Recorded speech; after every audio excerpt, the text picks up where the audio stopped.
अस्सलाम वालेकुम and welcome back to another episode of दिल से दिल तक। आज 5 फरवरी है और आज के दिन पूरे मुल्क के अंदर कश्मीर डे मनाया जा रहा है। तो मैंने सोचा कि मैं भी एक डेडिकेटेड वीडियो कश्मीर डे के ऊपर बना ही लेता हूँ। असल के अंदर मैं थोड़ा सा प्रैक्टिकल और थोड़ा सा लॉजिकल काइंड ऑफ इंसान हूँ।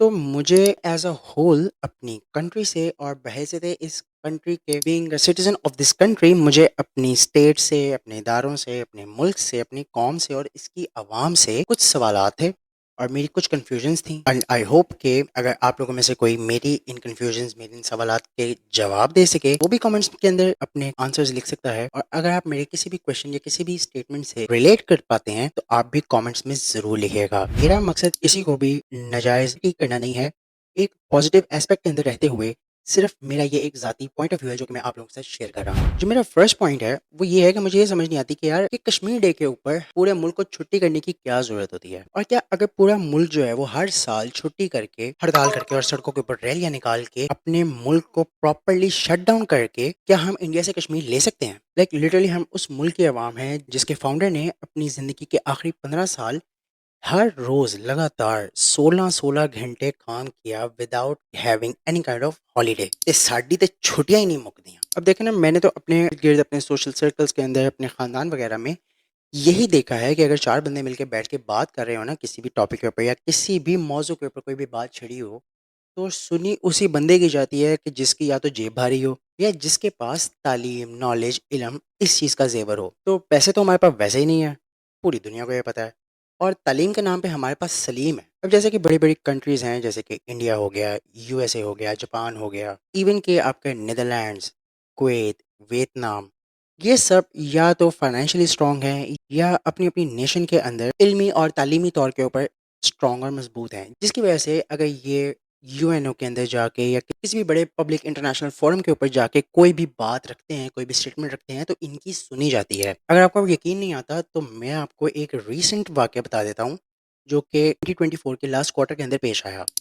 इंडोनेशिया ने एप्पल की जितनी भी प्रोडक्ट्स थी, लाइक आईफोन, आईपैड, एयरपॉड्स वगैरह, ये सब चीज़ें बैन कर दी, क्योंकि उनकी स्टेटमेंट ये थी कि भाई हम as an Indonesians millions and millions of dollars की परचेजिंग करते हैं एप्पल प्रोडक्ट्स की, लेकिन एप्पल जो है वो इंडोनेशिया के अंदर कोई भी मैन्युफैक्चरिंग नहीं करता, हमें कोई बिजनेस नहीं दे रहा। हम तो पैसे दे रहे हैं एप्पल कंपनी को, लेकिन एप्पल कंपनी जिस तरीके से उसने चाइना के अंदर फैक्ट्रीज अपनी लगाई हुई हैं, जिस तरीके से वो इंडिया के अंदर अपनी मैन्युफैक्चरिंग करता है, तो इन रिटर्न इंडोनेशियन पब्लिक को कुछ नहीं दे रहा।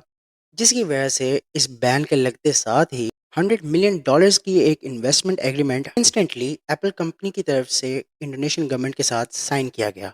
और एक तरफ हम हैं कि हमारे पास तो एक ऑफिशियल एप्पल स्टोर भी नहीं है। तो ना साड़ी जेब च कुछ हैगा, ना साढ़े को एडी कोई तालीम या स्किल है जिसके बिना के ऊपर हम अपना लोहा मनवा सकें। और बातें सुन लो तो बस क्या ही बात है, कश्मीर बनेगा पाकिस्तान। कश्मीर वाले खुद जो हैं वो हमसे पनाह मांग रहे हैं कि भाई पाकिस्तान नहीं जाना हुआ है। होना तो ये चाहिए था, डेली बेसिस के ऊपर हम 8 घंटे काम करते हैं, तो कश्मीर डे के ऊपर हम 16 घंटे काम करें। और उसमें से जो 8 घंटे के बाद जो मजीद हम 8 घंटे काम कर रहे हैं, उससे जितनी भी हमारे रेवेन्यू जनरेट होता है, जितनी भी हमारी कमाई जनरेट होती है, वो हम गवर्नमेंट को टैक्स की सूरत में दें, जो कि वो यूज़ करे कश्मीर के इस प्रॉब्लम को रिजॉल्व करने के लिए।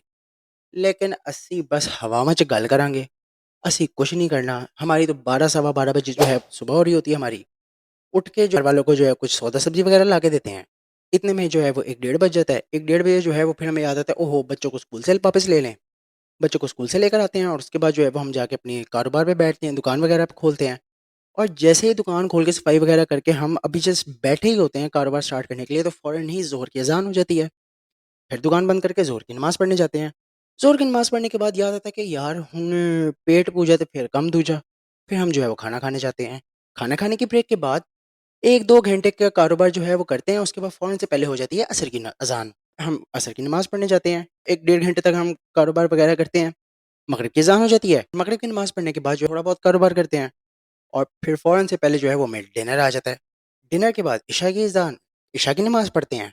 और वो ताजिर हज़रात जिनकी फ़ैमिली है, शादी वगैरह हुई हुई है, बीवी-बच्चे हैं, वो तो फ़ौरन से पहले 10 बजे तक दुकान बंद करके चले जाते हैं जी घर वालों को टाइम देने। और जो लेट नाइट तक बैठते भी हैं, तो जिसने दुकान ही 12-1 बजे बंद करनी है, तो वो घर कितने बजे पहुँचेगा, फिर घर जाएगा, रिलैक्स होगा, कपड़े वगैरह चेंज करेगा, फ्रेश होगा, खाना-वाना खाएगा।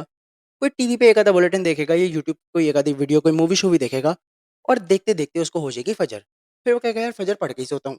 تو مجھے یہ بتائیں کہ جب فجر کے بعد اللہ پاک رزق بانٹتا ہے اس ٹائم تو ہم گھوڑے بیچ کے سو رہے ہوتے ہیں. تو یہاں پہ ہر چیز پٹھی ہے لیکن ہیں ہم مسلمان. تو میری طرف سے آپ سب لوگوں کو کشمیر ڈے بہت بہت مبارک ہو. کشمیر بنے گا پاکستان. فی الحال ہم پاکستانی پورا پاکستان پراپرلی بن جائے وہی بڑی بات ہوگی. اسی نوٹ کے ساتھ میں لیتا ہوں آپ سے اجازت. دعا میں یاد رکھیے گا اور بس ساڈا اللہ ہی حامی و ناصر ہے.